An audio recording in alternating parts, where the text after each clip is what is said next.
especially given the lack of explicit understanding about the relationship. So let me detail it. So there's a scene in Exodus, in the Exodus story, where the Israelites are doing their usual fractious foolishness and whining about the fact that they're lost and bemoaning the loss of their privileges under the Pharaoh and complaining about the power dynamics of their leadership and just generally being followers of Cain, let's say.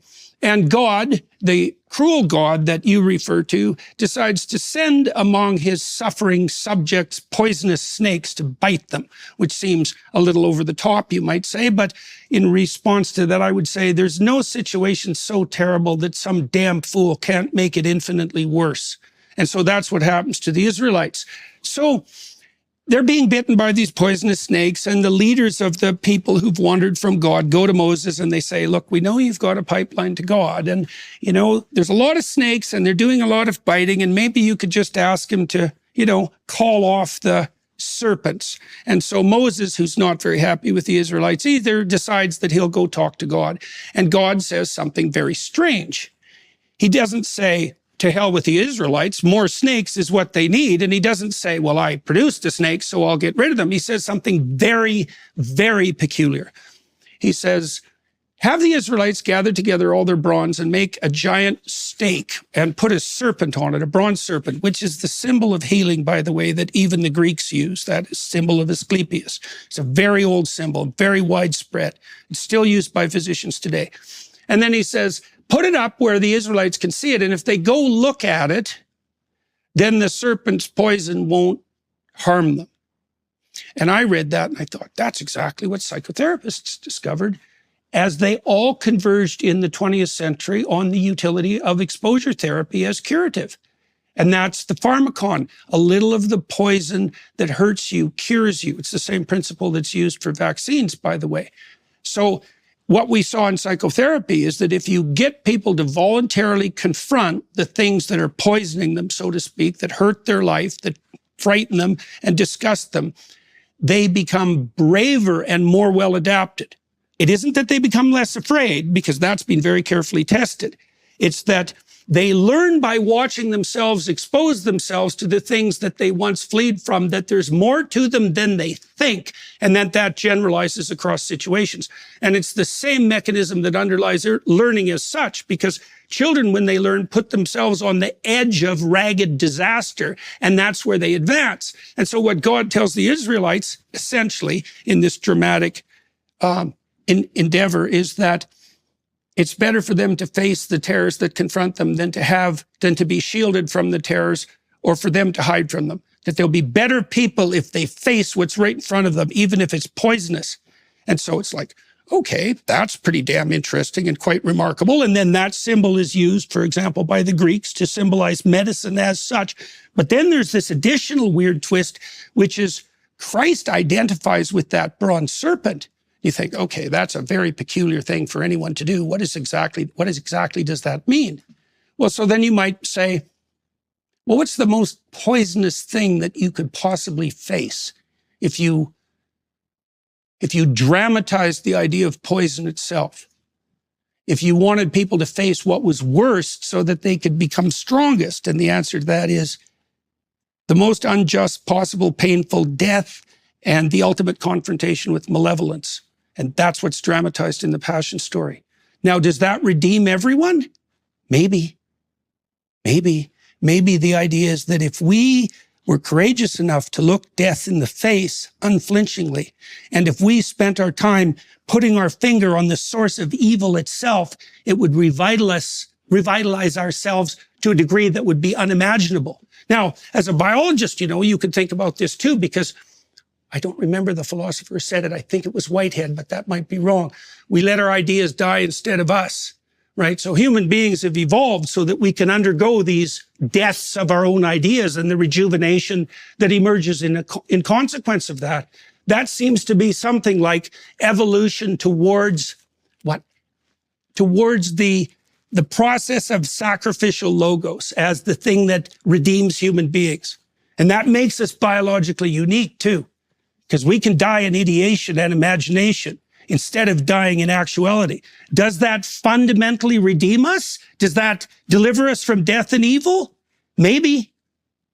Like the job isn't done, obviously. Richard, the story that we've just heard, the Old Testament bronze serpent, it's rhyming with the New Testament Christ depicting himself as that bronze serpent. I think, from Jordan, if I may, as Richard suggests, from what I've heard you say before on this same story, there's something about that harmony between that New Testament Jesus and that Old Testament story, which is so profound and so impressive that it's difficult to imagine it having sort of naive human authorship. What do you make of that story and of that assertion? Well, it doesn't impress me. I mean, I don't understand why you would say that has... I don't think Jordan actually said it had divine inspiration. Maybe he did. Not divine inspiration necessarily, but more than just, as I say, naive human authorship. Not like someone just sat down and wrote the story. At minimum, it's a staggeringly brilliant literary move, especially given the fact that that relationship hasn't been explicated before.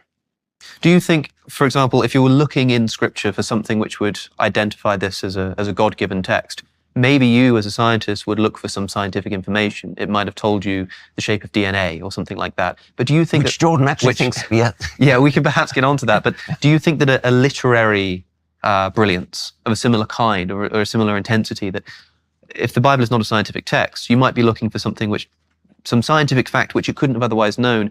Is it possible that some kind of genius moral move or literary move could also indicate that this is something more impressive? You more or less asked me what would impress me, and I'm a naive literalist, and so I would say, if any prophet had said something like, the world is just one object in rotating around the sun, something like that. They never do. I mean, it's always some kind of moral lesson which leaves me cold. Well, why is it that there is no... I mean, they say that God meets you where you're at, right?